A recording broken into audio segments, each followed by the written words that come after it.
नमस्कार दोस्तों, स्वागत है आप सभी को हमारे इस यूट्यूब चैनल पे। आज के इस वीडियो में बिहार बोर्ड कक्षा 12वीं हिंदी के मॉडल पेपर 2025 पे चर्चा करेंगे। ठीक है, मॉडल पेपर 2025 में जितने भी प्रश्न पूछे गए थे सारे प्रश्न का सॉल्यूशन देखेंगे, इसलिए पहले आप सभी इस वीडियो को ध्यानपूर्वक देंगे। ये वीडियो इंटर आर्ट्स वाले बच्चे, इंटर साइंस वाले बच्चे तथा इंटर कॉमर्स वाले बच्चे, मतलब तीनों बच्चों के लिए बहुत ही महत्वपूर्ण है, इसलिए बहुत ही ध्यानपूर्वक देखेंगे। इसका सॉल्यूशन देखेंगे। आपके बोर्ड परीक्षा 2025 में इसी प्रकार से सारा का सारा प्रश्न पत्र रहेगा, मतलब 100 ऑब्जेक्टिव प्रश्न पूछा जाएगा और 6 आपका सब्जेक्टिव प्रश्न रहेगा। 6 सब्जेक्टिव प्रश्न कई भाग में ये भी बटा रहता है, तो ये जब आप इस मॉडल पेपर को अच्छे से देखेंगे, पढ़ेंगे तो समझ में आ जाएगा आपका परीक्षा पैटर्न क्या रहेगा।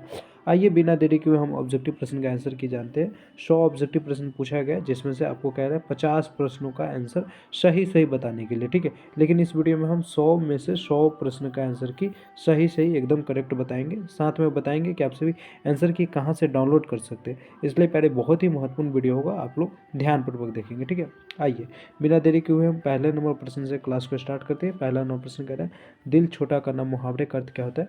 हतोत्साहित होना, संपत होना, प्रसन्न होना या कृपण होना। तो यहाँ पे एक नंबर प्रश्न का करेक्ट आंसर होगा दिल छोटा करना, मतलब हतोत्साहित होना। ठीक है, बिल्कुल करेक्ट आंसर आपका एक का ए हो जाएगा। आगे बढ़िए, दूसरा नंबर प्रश्न क्या कह रहा है आंखों का तारा होना मुहावरे का अर्थ क्या होगा? तो आंखों का तारा होना ऑप्शन ए में कह रहा है अप्रिय होना, ऑप्शन बी में कह रहा है अप्रिय होना, ऑप्शन सी में कह रहा है शत्रु होना और ऑप्शन डी में कह रहा है मित्र होना। तो यहाँ पे पहले कह रहा है कि आंखों का तारा होना मुहावरे का अर्थ जो हो जाएगा या प्रिय होना। ठीक है, या बहुत प्रिय होना।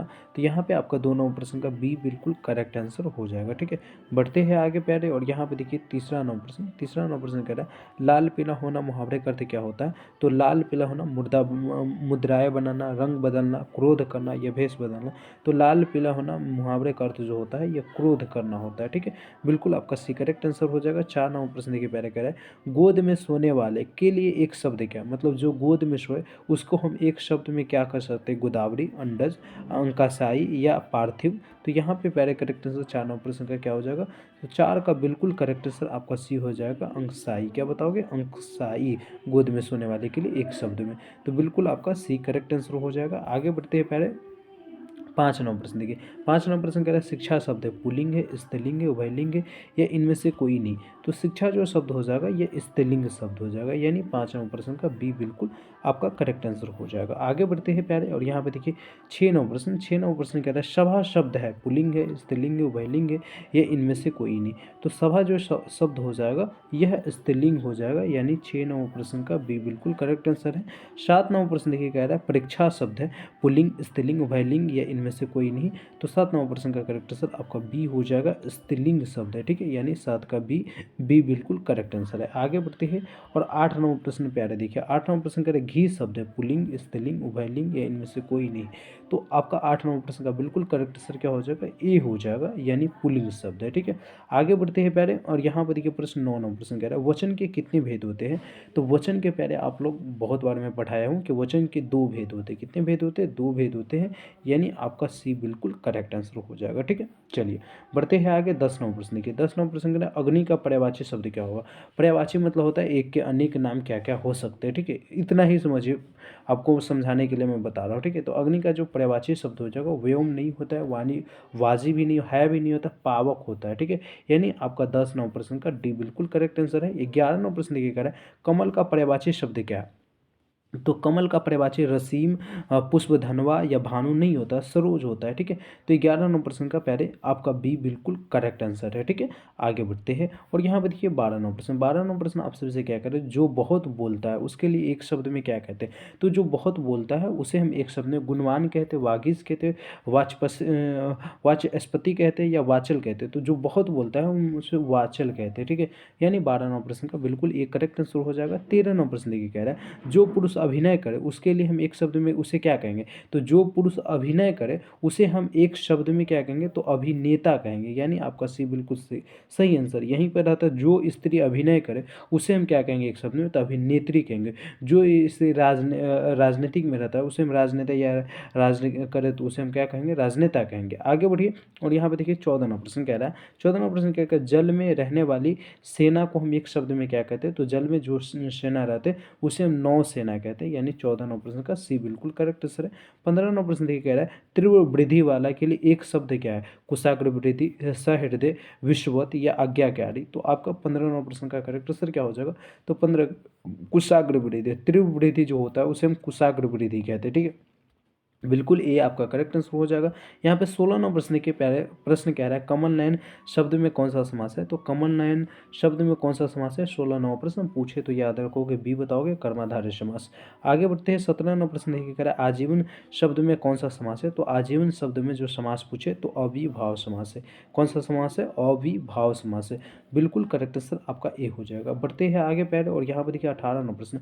18 नंबर प्रश्न कह रहा है अग्रज अनुज शब्द में कौन सा समास है, तो अग्रज और अनुज शब्द में पूछ रहा है कौन सा समास है, तो ये द्वंद्व समास, माता पिता भाई बहन ऐसा जो भी शब्द रहता है ना, तो वो कौन सा शब्द के अंतर्गत आता है, कौन सा समास के अंतर्गत आता है, तो द्वंद्व समास के अंतर्गत आता है, यानी 18 का बी बिल्कुल करेक्ट आंसर हो जाएगा। 19 नवरत्न में कौन सा समास है, तो गिनती का संख्या जैसे ही आ जाता है वह कौन सा संख्या समास के अंतर्गत आ जाता है, दिग्गु समास के अंतर्गत आ जाता है, ठीक है, यानी आपका डी बिल्कुल यहाँ पे करेक्ट आंसर हो जाएगा 9।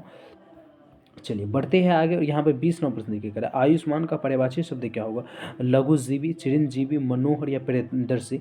तो आयुष्मान का पूछ रहा है कि पर्यायवाची जो हो जाएगा आयुष्मान का पर्यायवाची चिरंजीवी हो जाता है, ठीक है, यानी आपका बी बिल्कुल करेक्ट आंसर हो जाएगा। 21 नंबर प्रश्न देखिए करें पृथ्वी का पर्यायवाची शब्द क्या है, तो पृथ्वी का पर्यायवाची शब्द पूछे पहले तो आपसे बताओगे भूमि, क्या बताओगे भूमि, यानी आपका बी बिल्कुल करेक्ट आंसर हो जाएगा, ठीक है। चलिए आगे बढ़ते हैं पहले और यहाँ पर देखिए 22 नंबर प्रश्न। 22 नंबर प्रश्न कह रहा है संधि के कितने भेद है, 5, 6, 3 या 2। तो संधि के टोटल भेद अगर आपसे भी से पूछे तो याद रखोगे संधि के 3 भेद होते हैं। कितने भेद होते हैं, 3 भेद होते हैं, यानी आपका 22 का बिल्कुल सी करेक्ट आंसर हो जाएगा। 23 नंबर प्रश्न देखिए कह रहा है 23 नंबर प्रश्न क्या कह रहा है, प्रश्न कह रहा है दिगंबर शब्द का संधि विच्छेद क्या होगा, दिगंबर शब्द का संधि विच्छेद क्या होगा, तो ऑप्शन ए में कह रहा है दिक प्लस अंबर, तो यही तो सही है, ठीक है, यानी आपका यही करेक्ट आंसर हो जाएगा, दिगंबर ये सब नहीं होगा, तो बिल्कुल करेक्ट आंसर आपसे भी क्या बताओगे 23 नंबर प्रश्न का ए। चलिए पहले आगे बढ़ती है और यहाँ पर देखिए प्रश्न आपसे भी से क्या पूछ रहा है, प्रश्न पूछ रहा है 24 नंबर प्रश्न। 24 नंबर प्रश्न कह रहा है यशोधा शब्द का संधि विच्छेद क्या होगा, यशोधा शब्द का संधि यशा प्लस दा या यश प्लस दा या यसी प्लस दा या यश प्लस दा, तो यशोदा शब्द का संधि पीछे पूछा है, तो आपके 24 नंबर पर यश प्लस दा यशोदा, ठीक है, बिल्कुल करेक्ट आंसर आपका डी हो जाएगा पहले। 25 नंबर प्रश्न क्या है तपोबल का संधि विच्छेद क्या, तप प्लस बल या तप प्लस बल या तपो प्लस बल या तपा प्लस बाल, तो देखिए तपोबल का संधि विच्छेद हो जाएगा, ये 25 नंबर प्रश्न है, करेक्ट आंसर इसका बी हो जाएगा तप प्लस बल, तपोबल, ठीक है, यानी आपका बी बिल्कुल करेक्ट आंसर हो जाएगा, ठीक है।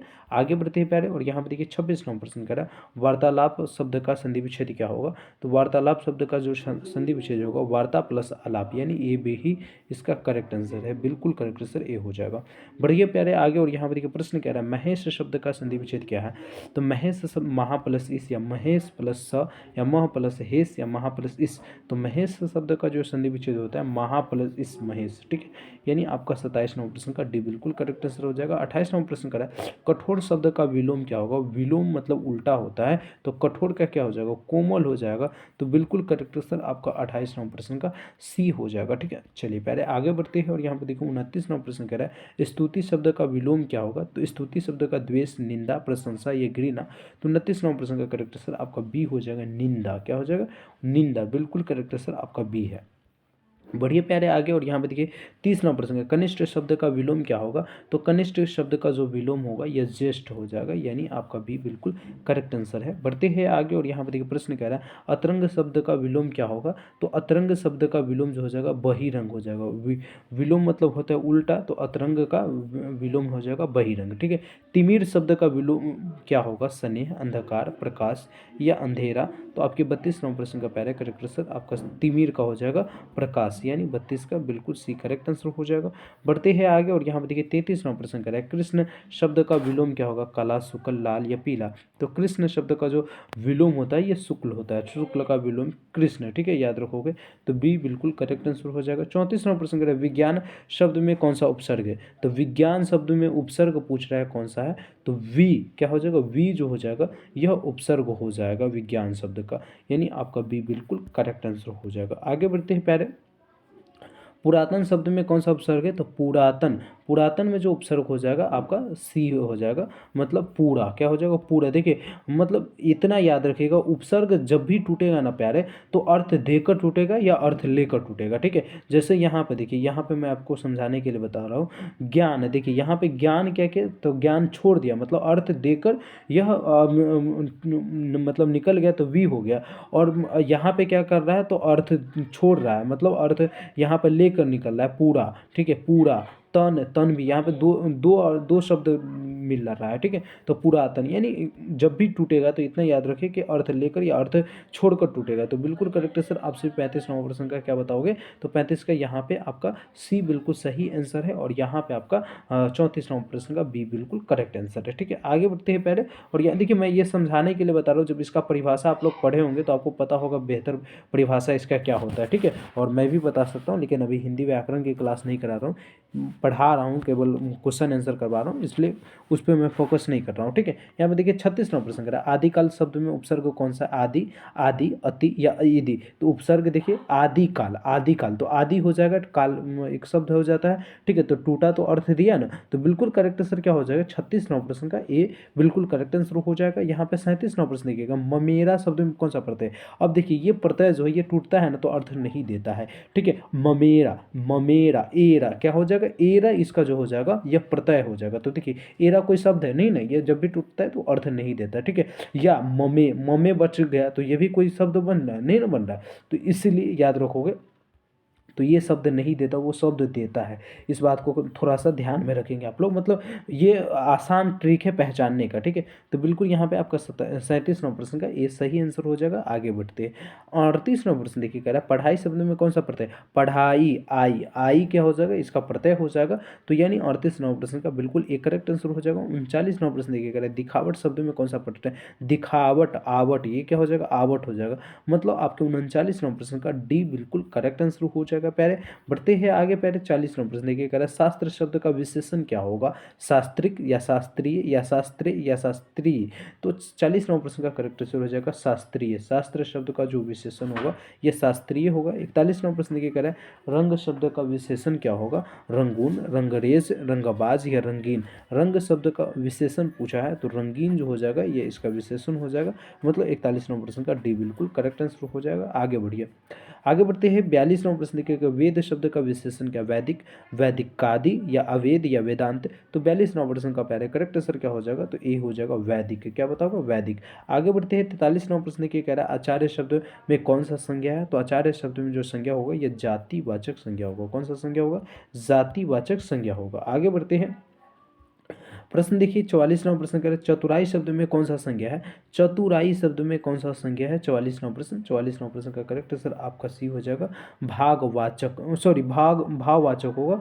भागवाचक बोल रहे मतलब चतुराई, माता पिता, सॉरी जो प्यार हो गया, ईमानदारी हो गया, ये सब दयालु हो गया, ये सब कौन सा सब जिसे छुआ या देखा ना जा सके, केवल महसूस किया जा सके, उसे हम भाववाचक संज्ञा कहते हैं। तो चतुराई को हम न छू सकते हैं ना देख सकते, केवल महसूस कर सकते हैं कि हाँ इसके अंदर चतुराई पाया जाता है, ठीक है। तो बिल्कुल करेक्ट आंसर क्या बताओगे, सी बताओगे, याद रखोगे, भाववाचक संज्ञा के अंतर्गत आ जाएगा। आगे बढ़ते हैं, गुच्छा शब्द में कौन सा संज्ञा है, तो गुच्छा, ठीक है, मतलब हो सकता है अंगूर का गुच्छा हो, ठीक है, या किसी चीज़ का चाबी का गुच्छा हो, तो ये गुच्छा जो हो जाता है ये समूहवाचक के अंतर्गत, क्योंकि समूह है इसका। तो 45 नंबर प्रश्न का बिल्कुल करेक्ट आंसर आपसे क्या बताओगे, सी बताओगे। क्या बताओगे, सी बताओगे, बिल्कुल करेक्ट आंसर हो जाएगा। आगे बढ़िया, और 46 नंबर प्रश्न देखिएगा, प का उच्चारण, प फ ब भ में प से लेकर म तक का जो उच्चारण स्थान होता है ये याद रखोगे होस्ट होता है। मतलब जब आप प बोलेंगे, फ बोलेंगे, ब बोलेंगे, म बोलेंगे, तो आपका जो होंठ है, होंठ जिसे आप कहते हैं या होस्ट इसे हिंदी में कहते हैं, तो ये है ना आपस में दोनों सटेगा, ठीक है। नहीं सटेगा जब तक आप बोल ही नहीं पाएंगे, ठीक है।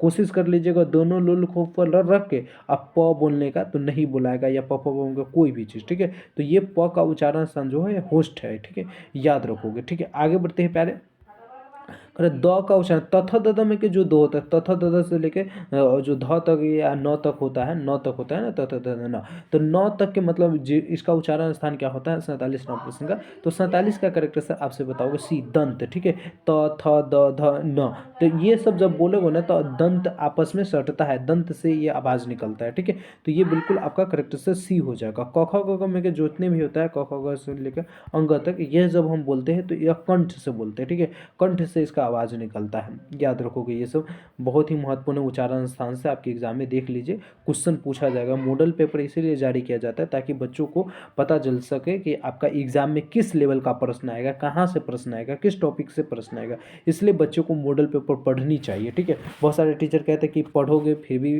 फ़ायदा, ना पढ़ोगे फिर भी फ़ायदा। तो बाबा, जब बिहार बोर्ड जारी कर रहा है तो पढ़ना चाहिए, क्योंकि जब पढ़ लोगे तो आपको एग्ज़ाम पैटर्न पता चल जाएगा, ठीक है। और किस टाइप का क्वेश्चन पूछा जाता है यह पता चल जाएगा। तो आपके मतलब आप एक अच्छे स्टूडेंट होंगे तो आप अंदाज़ा लगा सकते हैं कि हम किस प्रकार से अभी से तैयारी करेंगे, जिससे हमारी तैयारी भी बेहतर हो जाएगा और हमारा एग्जाम भी बेहतर जाएगा, ठीक है। करेक्ट क वर्ण का उच्चारण स्थान, तो वही होगा क वर्ण का उच्चारण स्थान कंठ होता है, यानी आपका डी बिल्कुल करेक्ट आंसर है। 49 नंबर प्रश्न करें, कारक के कितने भेद होते हैं? तो कारक के जो है ना 8 भेद होते हैं। कितने भेद होते हैं? 8 भेद होते हैं। याद रखोगे, टॉप लेवल का ये क्वेश्चन है। चलिए यहाँ पर देखिए 50वां प्रश्न। 50वां प्रश्न कह रहे हैं, पेड़ से पत्ते गिरते हैं, किस कारक का उदाहरण है? तो पेड़ से पत्ते गिरते हैं, ठीक है। ये दूरी का हम जैसे ही आएगा तो ये दूरी वाला में कौन सा लगेगा? तो अपादान कारक रहेगा। कौन सा लगेगा? अपादान कारक। बिल्कुल करेक्ट सर, आपका सी हो जाएगा। आगे बढ़िए, और यहाँ पर देखिए कह रहे हैं, करण कारक का चिन्ह क्या होता है? तो करण कारक का जो चिन्ह होता है प्यारे, 51वां प्रश्न करेक्ट। सो से और द्वारा जो है ये इसका चिन्ह होता है। बालकृष्ण भट्ट द्वारा रचित निम्नलिखित में से कौन सा पाठ है? तो देखिए बालकृष्ण भट्ट के द्वारा रचित निम्नलिखित में से कौन सा पाठ है? तो आपके पाठ्य पुस्तक में बालकृष्ण भट्ट के द्वारा बातचीत रचित है, तो यानी आपका यहाँ पे 52वां प्रश्न का डी बिल्कुल करेक्ट आंसर हो जाएगा। वहीं पर पूछे जूठन के लेखक कौन है? तो ओम प्रकाश वाल्मीकि है। और रोज के लेखक कौन है? तो अज्ञे जी है, मतलब सचिनानंद हीरानंद वते से अज्ञे जी है। और त्रिक्ष के लेखक कौन है? जरा से जल्दी से आप लोग कमेंट बॉक्स में लिखिए। तो यहाँ पे देखिए प्रश्न कह रहे हैं, सूबेदार ने किस शीर्षक कहानी की पात्रा है? तो सूबेदारनी जो हो जाएगा ये हो जाएगा उसने कहा था, ठीक है। और पूछता है कि उसने कहा था कहानी का नायक किसे कहा जाता है या किसे माना जाता है? तो लहना सिंह को माना जाता है, ठीक है। याद रखोगे इस बात को भी, ठीक है। चलिए प्यारे, बढ़ते हैं आगे। और यहाँ पर देखिए प्रश्न आप सभी से पूछा है। प्रश्न क्या पूछ रहा है कि उसने कहा था किस प्रकार की कहानी है? तो उसने कहा था जो कहानी है ये प्यारे, यह चरित्र प्रधान कहानी है, व्यंग्य प्रधान कहानी, या हास्य प्रधान या धर्म प्रधान कहानी है? तो यह एक प्रकार का चरित्र प्रधान कहानी है। मतलब आपका 54वां प्रश्न का ए बिल्कुल करेक्ट आंसर हो जाएगा। यहाँ पर देखिए 55वां प्रश्न। 55वां प्रश्न प्यारे कह रहे हैं, रामधारी से दिनकर की रचना निम्न में से कौन है?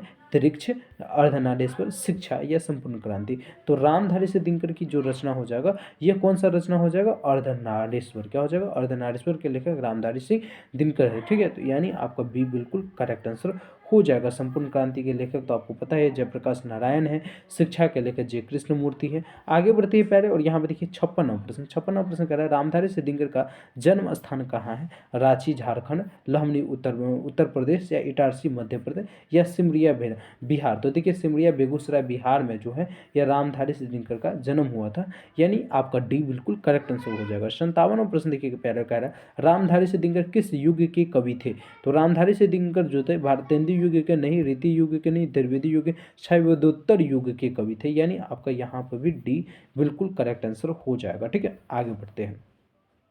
58वां प्रश्न देखिए कह रहे हैं, निम्न में से किस शीर्षक कहानी में गैंग्रीन का उल्लेख है? तो गैंग्रीन का उल्लेख है जो किस शीर्षक कहानी में? तो गैंग्रीन प्रकार का बीमारी है जिसका उल्लेख है किस चैप्टर में किया गया? रोज में, ठीक है। और कभी कभी ये प्रश्न इस प्रकार से भी पूछा जाता है कि रोज कहानी का पूर्व नाम क्या था? तो मतलब इस चैप्टर का पूर्व नाम गैंग्रीन ही था, ठीक है। तो ये रोज हो जाएगा। पूछे रोज कहानी की नायिका किसे माना गया है? तो मालती को माना गया। क्या मालती को माना गया या किसे माना गया? जल्दी से आप लोग बताए ना।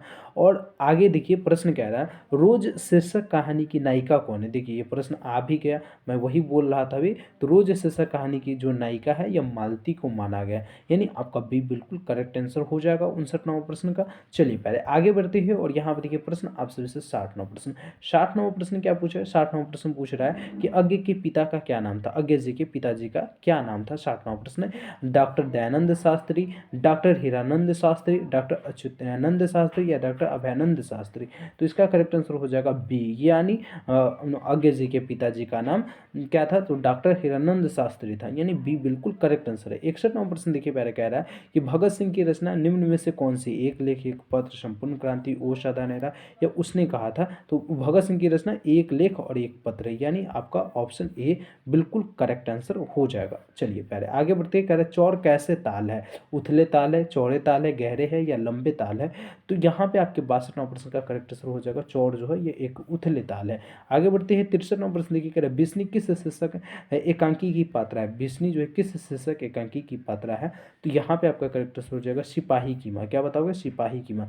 सिपाही की माँ के लेखक कौन है, मोहन राकेश। ठीक है, मोहन राकेश जो है ये सिपाही की माँ के लेखक है, याद रखोगा। आगे बढ़िया देखिए प्रश्न कह रहा है आप सभी से 64वां प्रश्न, ओ सादा नेरा शीर्षक निबंध के निबंधकार का नाम बताइए। जगदीश चंद्र माथुर, हजारी प्रसाद द्विवेदी, नागवर सिंह या भगत सिंह। तो आपके 64वां प्रश्न का पहले करेक्ट आंसर हो जाएगा ए जगदीश चंद्र माथुर। ठीक है, ओ सादा नेरा चैप्टर के जो लेखक है जगदीश चंद्र माथुर है। आगे बढ़ते हैं 65वां प्रश्न देखिए। बहुजन संप्रेषण के माध्यम से बहुजन संप्रेषण के माध्यम नामक पुस्तक के रचयिता कौन है। मतलब यह पुस्तक का नाम दिया है और इसके रचयिता का नाम पूछ रहा है। जयप्रकाश नारायण मल्ल है, जगदीश चंद्र माथुर है या मोहन राकेश है। तो 65वां प्रश्न का पहला करेक्ट आंसर हो जाएगा आपका सी जगदीश चंद्र माथुर है। कौन है, जगदीश चंद्र माथुर। चलिए आगे बढ़ते हैं 66वां प्रश्न। 66वां प्रश्न के पहले कह रहा है कि दलित साहित्य का सौंदर्य शास्त्र नामक आलोचनात्मक पुस्तक के रचयिता कौन है। तो वही हो जाएगा आपका 66वां प्रश्न का भी करेक्ट आंसर। दलित क्या है, तो ये दिनकर हो जाएगा। दलित साहित्य का सौंदर्य शास्त्र के नामक आलोचनात्मक पुस्तक के रचयिता दिनकर जी। मतलब 66वां प्रश्न 66वां दलित है ना, तो ए होगा।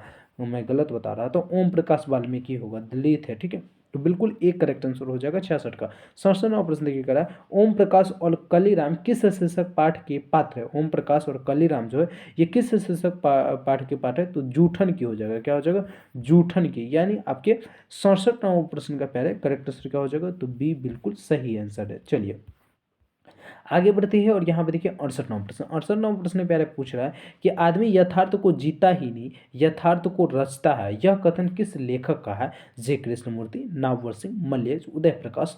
तो आपकी 68वां प्रश्न का पहले करेक्ट आंसर क्या हो जाएगा, तो सी हो जाएगा, मल्लेज की है। किसकी है, मल्लेज की। यह मतलब कथन है। आगे बढ़ते हैं 69वां प्रश्न देखिए कह रहा है हंसते हुए मेरा अकेलापन शीर्षक पाठ के लेखक कौन है। हंसते हुए मेरा अकेलापन जो हो जाएगा यह इसके लेखक कौन है, अज्ञे जी, मल्लिया जी, उदय प्रकाश या मोहन राकेश। तो 69वां प्रश्न का पहले करेक्ट आंसर आपका बी हो जाएगा, मल्लेश जी। हंसते हुए मेरा अकेलापन के लेखक मल्लेश जी है। ठीक है, चलिए आगे बढ़ते हैं 70वां प्रश्न। 70वां प्रश्न देखिए कह रहा है तिरछ शीर्षक कहानी किस प्रकार की रचना है। तो तिरछ शीर्षक कहानी जो हो जाएगा यह एक प्रकार की जादुई यथार्थवादी रचना है। ठीक है, यानी बी बिल्कुल करेक्ट आंसर है। 71वां प्रश्न कह रहा है जे कृष्णमूर्ति की रचना निम्नलिखित में से कौन है। जूठन, ओम प्रकाश वाल्मीकि, बातचीत, रोज या शिक्षा। जे कृष्णमूर्ति की, तो जे कृष्णमूर्ति मतलब जिद्दू कृष्णमूर्ति के द्वारा जो रचित है गदखंड की लास्ट चैप्टर शिक्षा। ठीक है, यानी 13 नंबर जो चैप्टर है हमारा। तो बिल्कुल करेक्ट आंसर आप सभी क्या बताओगे, डी बताओगे।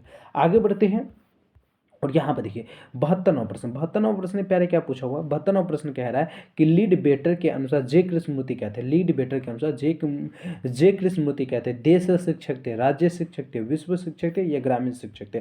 तो लीड बेटर के अनुसार से जो जे कृष्णमूर्ति थे मतलब जिद्दू कृष्णमूर्ति जो थे ये विश्व शिक्षक थे। यानी 72वां प्रश्न का बी बिल्कुल करेक्ट आंसर हो जाएगा। ओराव भाषा में धांगर शब्द का अर्थ क्या होता है। ओराव भाषा में धांगर शब्द का क्या अर्थ है। भाड़े का मजदूर, लंगड़े शरीर का आदमी, भारी शरीर का आदमी, हल्के शरीर का आदमी। तो देखिए ओराव भाषा में धांगर शब्द का जो अर्थ होता है ये भाड़े का मजदूर होता है। मतलब 73वां प्रश्न का प्यारे बिल्कुल ए आपका करेक्ट आंसर है। ठीक है, चलिए आगे बढ़ते हैं और यहाँ पे देखिए 74वां प्रश्न। 74वां प्रश्न कह रहा है गंडक नदी की चर्चा किस शीर्षक पाठ में की गई। रोज में, ओषधा नीरा में, त्रिक्ष में या जूठन में। तो गंडक नदी की जो चर्चा है यह पहले किस शीर्षक पाठ में की गई, ओषधा नीरा में किया गया। मतलब बी आपका बिल्कुल करेक्ट आंसर हो जाएगा। आगे बढ़ते हैं पहले और यहाँ देखिए 75वां प्रश्न कर रहा है रामधारी से दिनकर किस विश्वविद्यालय में उप कुलपति के पद पे आसीन रहे हैं। तो आपके 75वां प्रश्न का पहले करेक्ट आंसर आपका सी हो जाएगा, भागलपुर विश्वविद्यालय। आगे बढ़ते हैं पहले और यहाँ पे देखिए 76वां प्रश्न। 76वां प्रश्न कर रहा है अर्धनारीश्वर शीर्षक पाठ है हिंदी साहित्य की कौन सी विधा है। आत्मकथा है, रेखाचित्र है, निबंध है या संस्मरण है। 76वां प्रश्न टॉप लेवल का प्रश्न, करेक्ट आंसर आपका सी हो जाएगा, निबंध है यह एक प्रकार का।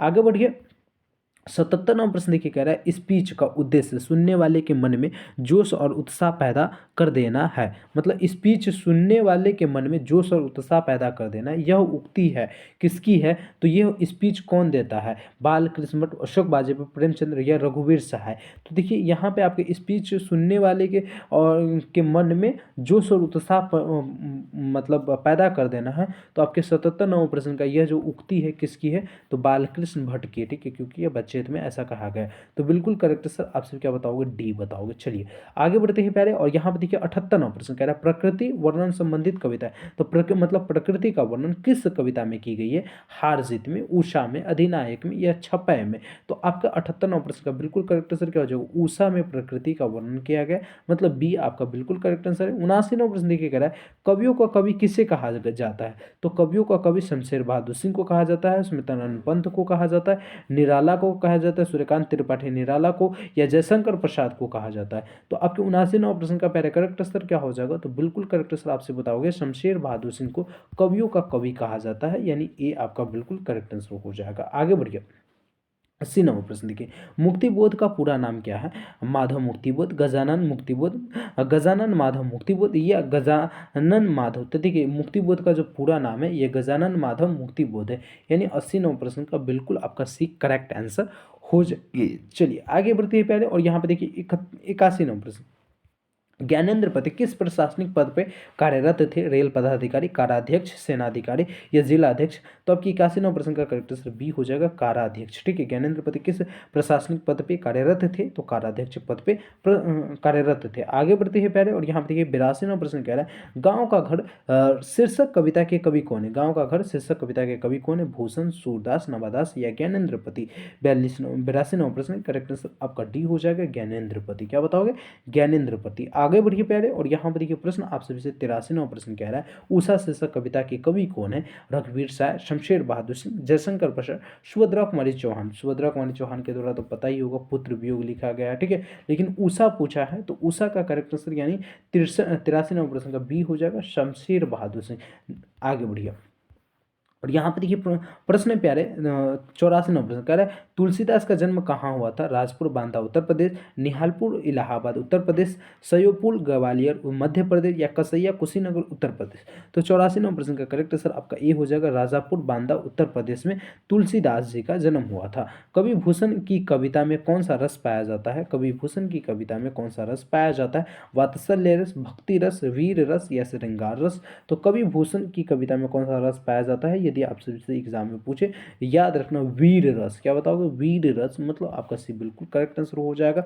बढ़िए आगे, और यहाँ पे देखिए प्रश्न कर रहा है जयशंकर प्रसाद रचित महाकाव्य निम्न में से कौन है? जयशंकर प्रसाद के द्वारा रचित महाकाव्य निम्नलिखित में से कौन है? कामायनी, साकेत, उर्वशी या प्रिय प्रवास। तो आपके 86वां प्रश्न का करेक्ट आंसर ए हो जाएगा कामायनी। उर्वशी तो पता ही होगा आप सभी को किसका है, रामधारी सिद्दीकर का, ठीक है। चलिए आगे बढ़ते हैं, और यहाँ देखिए प्रश्न कह रहे हैं सुभद्रा कुमारी चौहान का जन्म स्थान कहाँ है? सोयापुर, राजापुर या कसैया या निहालपुर। तो आपके 87वां प्रश्न का पहले करेक्ट आंसर हो जाएगा कसैया, ठीक है। कसैया जो अभी जस्ट हम यहाँ पे देख रहे थे, कहाँ पे देख रहे थे, ये कसैया कुशीनगर उत्तर प्रदेश में अगर किनका जन्म हुआ है तो याद रखोगे सुभद्रा कुमारी चौहान का जन्म हुआ है, जो कि यहाँ पर केवल कसैया देकर पूछा हुआ है। तो इसको मैं आपको बता दिया हूँ, ध्यानपूर्वक आपसे भी देख लेंगे और याद करेंगे, ठीक है। चलिए आगे बढ़ते हैं पहले, और यहाँ पे 88वां प्रश्न 88वां प्रश्न पुत्र वियोग शीर्षक कविता की कवित्री कौन है? सुभद्रा कुमारी चौहान ही है, ठीक है। पुत्र वियोग कवि जस्ट बता ही रहे थे आप सभी को, तो पुत्र वियोग शीर्षक कविता के कवि सुभद्रा कुमारी चौहान। आगे बढ़िए, और यहाँ पे देखिए 89वां प्रश्न मेरा खोया हुआ खिलौना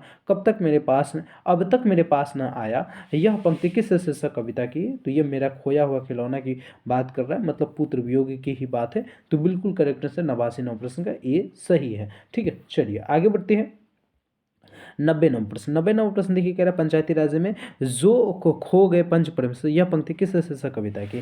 पंचायती राज में जैसे खो गए पंच परमेश्वर, यह पंक्ति जो है यह किस शीर्षक कविता की है? 90वां प्रश्न करेक्ट आंसर करा अधिनायक होगा, हारजीत होगा, गाँव का घर, यह जन जन का चेहरा एक। तो पंचायती राज में खो गए जैसे खो गए पंच परमेश्वर, तो ये हो जाएगा किस कविता की? तो गाँव का घर की। आगे बढ़िए और यहाँ पे देखिए 91वां प्रश्न प्यारे, 91वां प्रश्न कह रहा है कि प्यारे नन्हे बेटे को शीर्षक कविता का नायक कहाँ का रहने वाले, प्यारे नन्हे बेटे में जो शीर्षक कविता का नायक है वह कहाँ का रहने वाला, भिलाई छत्तीसगढ़, रांची झारखंड, पटना बिहार या जयपुर राजस्थान के रहने वाले हैं। तो ये हो जाएगा भिलाई छत्तीसगढ़ के रहने वाले हैं। ठीक है, आगे बढ़िए प्यारे, और यहाँ पे देखिए 92वां प्रश्न कह रहा है दानव दुरात्मा एक मानव की दानव दुरात्मा एक मानव की आत्मा एक। ठीक है, दानव दुरात्मा एक और मानव की आत्मा एक, यह पंक्ति किस शीर्षक कविता की है, गांव की घर, उषा की या जन जन का चेहरा की या अधिनायक की। तो 92वां प्रश्न का करेक्ट आंसर आपका सी हो जाएगा,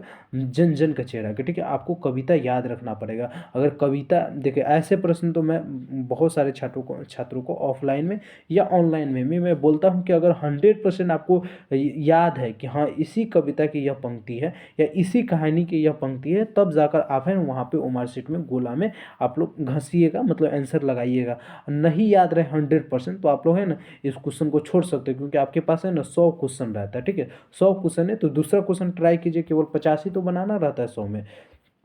तो ऐसे क्वेश्चन को छोड़कर ही चलिएगा तो बेहतर रहेगा, बाकी आपकी मर्जी। यहाँ पे देखिए 93वां प्रश्न कर रहा है छत्रसाल दशक शीर्षक कविता के रचनाकार कौन है, तुलसीदास, जयसी, नवदास या भूषण। तो 93वां प्रश्न का पहले करेक्ट आंसर आपका क्या हो जाएगा, तो बिल्कुल डी हो जाएगा, भूषण। ठीक है, आगे बढ़ते हैं 94वां प्रश्न देखिए करें कवि जयसी की रचना निम्न में से कौन है। तो कवि जयसी की जो रचना हो जाएगा प्यारे यह करबक हो जाएगा। क्या हो जाएगा, करबक, यानी आपके 94वां प्रश्न का बी बिल्कुल करेक्ट आंसर हो जाएगी। आगे बढ़ते हैं प्यारे, और यहाँ पर देखिए 95वां प्रश्न, 95वां प्रश्न करें चित्ररेखा नामक रचना के रचयिता कौन है, सूरदास, कबीरदास, तुलसीदास या जयसी। चित्ररेखा, चित्ररेखा के जो रचनाकार है मलिक मोहम्मद जयसी है, यानी आपका डी बिल्कुल करेक्ट आंसर हो जाएगा। बढ़िए आगे प्यारे, और यहाँ पे देखिए 96वां प्रश्न करें जयसी किस भक्ति शाखा के कवि थे। तो जयसी जो है ये प्रेम मार्गी थे। ठीक है, प्रेम मार्गी भक्ति शाखा के कवि, यानी आपका ए बिल्कुल करेक्ट आंसर हो जाएगा। 97वां प्रश्न सूरदास किस काल के कवि, आदिकाल, भक्तिकाल, रीतिकाल या आधुनिक काल के कवि थे। तो 97वां प्रश्न का करेक्ट आंसर आपका बी हो जाएगा, भक्ति काल के कवि थे। ठीक है, आगे बढ़ते हैं प्यारे, और यहाँ पे देखिए प्रश्न 98वां प्रश्न कह रहा है 98वां प्रश्न कह रहा है पाठ्य पुस्तक में सूरदास रचित पद कहाँ से संकलित है, सुरश्रावरी से, सुरसागर से, साहित्य लहरी से या राधा अकेली से। तो आपके 98वां प्रश्न का पहले करेक्ट आंसर ए हो जाएगा, सुरश्रावरी से। ठीक है, 99वां प्रश्न देखिए पहले कह रहा है तुलसीदास रचित सर्वश्रेष्ठ महाकाव्य कौन है, उर्वशी, रामचरितमानस, रामायण या साकेत। तो आपके 99वें प्रश्न का पहला करेक्ट आंसर आपका बी हो जाएगा, रामचरितमानस। ठीक है, क्या बताओगे, रामचरितमानस तुलसीदास के द्वारा रचित है। चलिए इस वीडियो का लास्ट प्रश्न है 100वां प्रश्न। 100वां प्रश्न कह रहा है निम्न में से लोक नायक किसे कहा जाता है, जयप्रकाश नारायण को, रामधारी सिंधिया को, मोहन राकेश को, ओम प्रकाश वाल्मीकि को। तो लोक नायक के नाम से हम जयप्रकाश नारायण को जानते हैं, मतलब 100वां प्रश्न का बिल्कुल एक करेक्ट आंसर हो जाएगा। हमने ए से शुरू किया था और ए से ही एंड किया, मतलब पहले नंबर क्वेश्चन का भी आंसर ए ही था और 100 नंबर क्वेश्चन का भी आंसर ए ही है। अब हम चर्चा करेंगे सबसे पहले कि इस 100 ऑब्जेक्टिव प्रश्न का आंसर की आप सभी 100% करेक्ट कहाँ से देख सकते हैं, कैसे डाउनलोड कर सकते हैं। उसके साथ साथ ये जो खंड बी में मतलब 6 सब्जेक्टिव प्रश्न पूछा जाता है। पहला सब्जेक्टिव प्रश्न जो रहता है यह विषय निबंध, मतलब किसी एक पर विषय लिखना, निबंध लिखना रहता है, जिसमें से ये 6 दिया है। आप लोग हैं ना इसमें से इसको ध्यानपूर्वक देख लीजिएगा, और मेरे प्रिय रचनाकार पे आप मेरे प्रिय कवि, मेरे प्रिय मतलब मित्र, मेरे प्रिय खेल, इसको है ना देख लीजिएगा, क्योंकि इस दोनों में से कोई आने की संभावना है मेरे हिसाब से, मैं जो बता रहा हूँ उसके हिसाब से। ठीक है, तो ये है आप सभी के मतलब सब्जेक्टिव में बनाने वाले प्रश्न। उसके बाद प्रसंग व्याख्या करने में आप उसको 2 बनाना है, 4 दिया है, इसमें से किसी 2 को आपको बनाना है। ठीक है, ये इसमें से जो है ये किसी 2 को आपको बनाना है, जिसमें आप बनाइएगा तो आपको 8 मार्क्स, मतलब एक को बनाने से 4 मार्क्स मिलेंगे, और यहाँ पे एक को बनाइएगा तो 8 मार्क्स मिलेंगे। ठीक है, उसके बाद यहाँ पे आपको एक पत्र दिया गया है। ठीक है, एक पत्र दिया गया, 2 पत्र में से किसी एक पत्र को आपको लिखना है। ठीक है, एक आवेदन पत्र कह रहा है, आवेदन पत्र कह रहा है महाविद्यालय के प्रधानाचार्य के पास एक आवेदन पत्र लिखे जिसमें विलंब दंड माफ करने हेतु अनुरोध किया हो गया। दूसरा कह रहा है कि वार्षिक परीक्षा की तैयारी तैयारी का उल्लेख करते अपने पिताजी को एक पत्र लिखें। तो देखिए ये होगा औपचारिक पत्र, ये होगा अनौपचारिक पत्र, ठीक है। मैं पत्र के बारे में कई बार पढ़ाया हूँ, आप सभी को बताया हूँ, तो याद होगा। तो मतलब इसमें से आपको कोई एक पत्र लिखना होगा। पत्र लिखने नहीं आता है तो वीडियो के डिस्क्रिप्शन में मैं हो सकता है लिंक दे दूँ, तो आप लोग देख लीजिएगा। उसके बाद यहाँ पे आपको मतलब 10 प्रश्न पूछा है सब्जेक्टिव का, मतलब हिंदी के बुक के, जिस 2-2 नंबर का आर्ट वर्ड कन्वर्सेशन क्या है ये सब पढ़ा है सारा का सारा। अगर जो बच्चे हमारे टॉपर हॉट गेस्ट नोट्स लिए होंगे, टॉपर हॉट गेस्ट नोट्स जो लिए होंगे बच्चे, वो है ना आसानी से बना लेंगे ऑब्जेक्टिव का सब्जेक्टिव का सब, क्योंकि वहाँ पे है ना मैं जितना पढ़ाया हूँ जितना डाला हूँ वहीं से पूरा का पूरा प्रश्न पूछा है। अगर आपको विश्वास न है तो आप हमारे टॉपर हॉट नोट्स को ले लीजिएगा या मैसेज कीजिएगा, मैं पूरा प्रूफ के साथ दिखा सकता हूँ, ठीक है। उसके बाद पहले यहाँ पे है ना 5 नंबर में आपको मतलब 6 प्रश्न पूछा है, जिसमें से आपको 3 का जवाब दीजिएगा, 15 नंबर आपको मिल जाएगा। ये सारा प्रश्न 5 नंबर में पूछा है। तो अब चर्चा करते हैं सबसे पहले कि इसका आंसर की कहाँ से देख सकते हैं। और एक लास्ट में पूछता है अवतरण का संक्षेपण कीजिए। कोई एक अवतरण का है ना, इसमें से दोनों में से कोई एक अवतरण का मतलब ये जो लिखा हुआ है इसको संक्षेप में मतलब पूरे विस्तार रूप से मतलब बताइए कि क्या कहना चाहता है। तो अगर इसका आप संक्षेपण कीजिएगा तो 4 मार्क्स यहाँ से मिल जाएगा। मतलब सब्जेक्टिव से भी 50 मार्क्स आपको बनाना रहता है और ऑब्जेक्टिव से भी 50 मार्क्स बनाना रहता है, ठीक है। तो अब चर्चा करते हैं ये सब्जेक्टिव प्रश्न का आंसर की हो तब या ऑब्जेक्टिव प्रश्न का आंसर की हो तब कहाँ से देख सकते हैं, कैसे एक क्लिक में डाउनलोड कर सकते हैं इस पे। तो प्यारे केवल हिंदी के मॉडल पेपर का आंसर की नहीं, बल्कि आर्ट्स के सारे सब्जेक्ट, कॉमर्स के सारे सब्जेक्ट और साइंस के सारे सब्जेक्ट मॉडल पेपर जो बिहार बोर्ड का निकला था 2025 का, इसके ऑफिशियल आंसर की जानने के लिए आप सभी को क्या करना है, गूगल के किसी भी क्रोम ब्राउज़र को खोल लेना है और सिंपल से आप सभी है ना सर्च कीजिएगा गूगल पे BSEBCARER, ठीक है। इस प्रकार से BSB कैरियर सर्च कीजिएगा, ठीक है। और सर्च कीजिएगा, जैसे सर्च कीजिएगा सबसे ऊपर आप सभी को BSEBCareer.com को ऑफिशियल साइट दिख जाएगा, इस पर आप सभी को क्लिक करना है। क्लिक करने के बाद आप सभी देखिए यहाँ पे BSB अपडेट में भी आप सभी को यहाँ पे एक पोस्ट दिख रहा होगा, BSB 12th model paper answer की 2025 arts science commerce all subject का आंसर की केवल एक पोस्ट से आप सभी देख सकते हो। तो यहाँ पे क्लिक कीजिएगा। हालांकि मैं यहाँ पे क्लिक करने के लिए नहीं सजेस्ट करूँगा, क्यों, क्योंकि ये पोस्ट हो सकता है बहुत दिन बाद अगर आप वीडियो देखिएगा तो नीचे चला जाएगा। इसलिए आप लोगों को क्या करना है, थोड़ा और नीचे कर लेना है अपने मोबाइल फ़ोन को या कंप्यूटर को और यहाँ पे क्वेश्चन आंसर का की एक आपको एक सेक्शन मिलेगा, ठीक है। इस सेक्शन पे आप सभी को क्लिक करना है और यहाँ पे आप लोग एक मतलब नहीं होगा तो क्लिक कर लीजिएगा क्लिक हेयर मोर वाले बटन पे। और जैसे ही क्लिक कर लीजिएगा तो यहाँ पे बहुत सारे पिछले सब्जेक्ट का भी मतलब आंसर की यहाँ पे मिल जाएगा। लेकिन अभी आप सभी को देखना है BSB के 12th जो model paper official model paper जारी किया था उसका आंसर की, आर्ट्स का, साइंस का, कॉमर्स का, सबका। तो आप लोग केवल इस पोस्ट पे क्लिक कीजिएगा, कुछ इस प्रकार से ये पोस्ट ओपन हो जाएगा। यहाँ पे सारी जानकारी दे दिया गया है, सारी जानकारी को आप लोग अच्छे से पढ़ लीजिएगा, पढ़ना चाहते हैं तो। और यहाँ पे देखिए पूरी विस्तार रूप से बताया गया कि बिहार बोर्ड के द्वारा वर्ष 2025 के लिए जो मॉडल पेपर जारी किया गया है उसी मॉडल पेपर का 100% करेक्ट आंसर के हमारे द्वारा नीचे फोटो के माध्यम से दिया जा रहा है। मतलब दिया जा रहा है मतलब मैंने दिया हूँ, और कृपया करके सभी नीचे दिए गए फोटो से सही उत्तर का मिलान करें, मतलब मिलान करें, मिलान मॉडल पेपर में कर लीजिए। मतलब मॉडल पेपर का यदि आप फोटो कॉपी करा ले तो उसमें मिलान कर लीजिए या आंसर की सही सही देख लीजिए, कर लीजिए। और यदि आप मॉडल पेपर को याद नहीं किए तो इसे याद कीजिए, क्योंकि यहाँ से आपके बोर्ड परीक्षा में 2 से 5% प्रश्न पूछा जाता है, जिसकी डायरेक्ट तैयारी आपको मॉडल पेपर की तैयारी से करने होंगे। मतलब आप मगर यहाँ पर देखिए सही से मैं नहीं पढ़ा इसलिए आपको भी समझ में नहीं आया। यदि आप मॉडल पेपर को याद किए रहेंगे तो इससे बोर्ड परीक्षा में 2 से 5% प्रश्न पूछा जाता है, जिसकी डायरेक्ट तैयारी आपको मॉडल पेपर की तैयारी करने से हो जाएगा। मतलब ऑफिशियल मॉडल पेपर की तैयारी करेंगे तो 2 से 5% की तैयारी आपको हो जाएगा। और यहाँ पर देखिए जस्ट मैंने आप सभी को हिंदी पढ़ाया और हिंदी का आंसर की यहाँ पे 100% अपलोड है। यहाँ पे देखेंगे हमारे द्वारा पूरा 100% लिखा भी गया है। तो आप ये भी नहीं समझेंगे कि किसी और का आंसर की डाल दिया, गलत आंसर क्यों होगा, ये नहीं, बिल्कुल 100% सही सही आंसर की हमारा सिग्नेचर भी यहाँ पे किया गया।